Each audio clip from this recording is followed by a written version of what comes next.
The Musk companies use instead a margin trend. What's the current margin on any given sub-assembly or overall assembly or full product? What's the current margin? And is it getting better?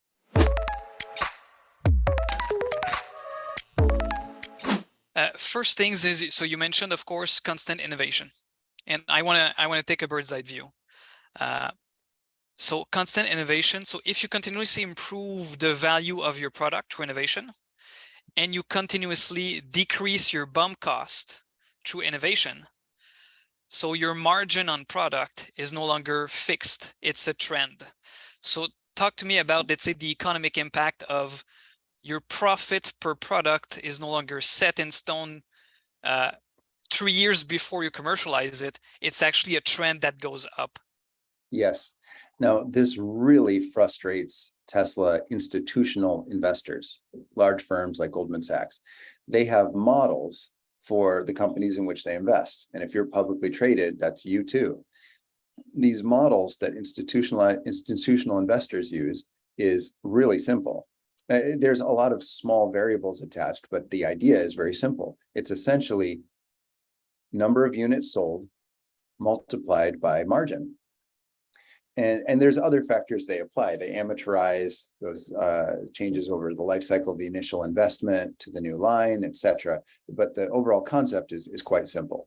As unit sales go up, the fixed margin, the planned margin, eventually overtakes the cost to introduce the new model, the new part. That's a waterfall, a big planning upfront model. What I'm talking about here, what the Musk companies use, doesn't do that at all. They don't have a margin target. Exactly as David just taught us, the Musk companies use instead a margin trend. What's the current margin on any given sub-assembly or overall assembly or full product? What's the current margin? And is it getting better? Is the profit part of that margin growing? And at what rate? At what rate is it growing? And even that is not a trend. It's not planned up front. We simply look at it in real time and look at what the trend is in real time and celebrate if it improves. This is very different. So when institutional investors like Goldman Sachs have asked Musk on earnings calls, what's your margin target?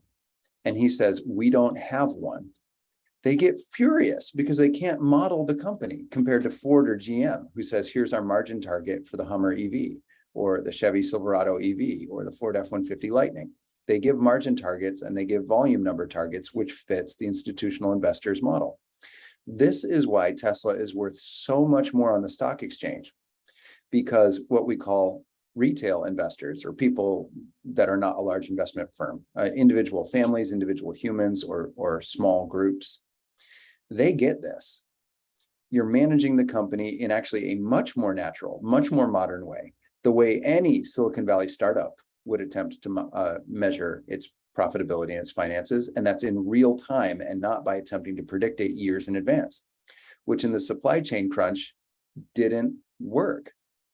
I imagine making your financial plan and your margin plan for 2020 before COVID came. The Musk companies grew during COVID. Every other comparative company shrank because the big planning up front broke.